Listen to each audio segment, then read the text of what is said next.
kasih, saudaraku yang dikasih Tuhan, di mana saudara pada pagi hari ini berada, kita kembali merenungkan bersama tentang kebenaran firman Tuhan selama 1 minggu ini. Dan saya ambil di dalam Lukas pasal yang ke-24, ayat yang pertama sampai dengan beberapa ayat di bawahnya. Pagi ini kita akan melihat bahwa saya beri judul adalah kesia-siaan. Ada satu ayat dikatakan dalam Lukas 24 ayat yang ke-5. Mereka sangat ketakutan dan menunduk kepala, tetapi kedua orang itu berkata kepada mereka, "Mengapa kamu mencari Dia yang hidup di antara orang mati?" Artinya apa, saudara kasih Tuhan? Bahwa mengapa kamu mencari Dia yang hidup di antara orang mati? Ini berarti bahwa pasti tidak akan ditemukan bahwa yang hidup itu ada di antara orang mati. Berarti ada sesuatu pekerjaan yang dikerjakan sia-sia dan tidak akan mendapatkan karena dia telah hidup dan tidak mati. Salah alamat boleh dikatakan sedemikian, saudaraku. Kisah ini adalah kisah tentang di mana ada rombongan wanita yang datang ke kubur Yesus dan membawa rempah-rempah.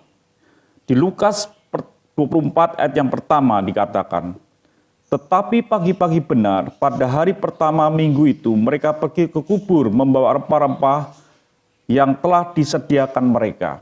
Jadi mereka pergi ke kubur, menyediakan rempah-rempah, lalu berangkat pagi-pagi lagi. Dan setelah di sana mereka menjumpai bahwa kubur Yesus batunya telah terguling. Lalu mereka mencoba masuk dan ternyata mereka tidak menjumpai akan mayat atau tubuh Yesus. Dan waktu itu datanglah 2 malaikat dan dia menjelaskan. Dan penjelasan itu berkata bahwa mengapa kamu mencari yang hidup di tengah-tengah orang mati. Saudaraku yang kasih Tuhan, kesalahan wanita ini di mana? Adalah mereka tidak mengerti, tidak bisa menangkap akan janji yang Yesus telah sampaikan kepada mereka. Bahwa mereka akan diserahkan, mati, dan mereka akan bangkit pada hari yang ketiga. Mereka bisa melihat mujizat yang Tuhan kerjakan dalam hidup mereka. Mereka bisa melihat air menjadi anggur, mereka bisa melihat 2 ekor ikan dan 4 roti mengenyangkan 5.000 orang, tapi mereka tidak bisa menangkap misi Tuhan yang sesungguhnya dia datang di muka bumi untuk mati, menebus dosa umat manusia. Dan dia bangkit pada hari ketiga. Dia tidak bisa mengerti akan hal itu. Kalau dia tidak bisa mengerti akan hal itu, maka hidup mereka akan sia-sia. Ketika Yesus ini mati dan Yesus bangkit, yang mereka lakukan, dia tidak ke Galilea, dia tidak bersuka cita, tapi bahkan mereka pergi ke kubur Yesus dan mempersiapkan rempah-rempah. Ini sesuatu hal yang sia-sia.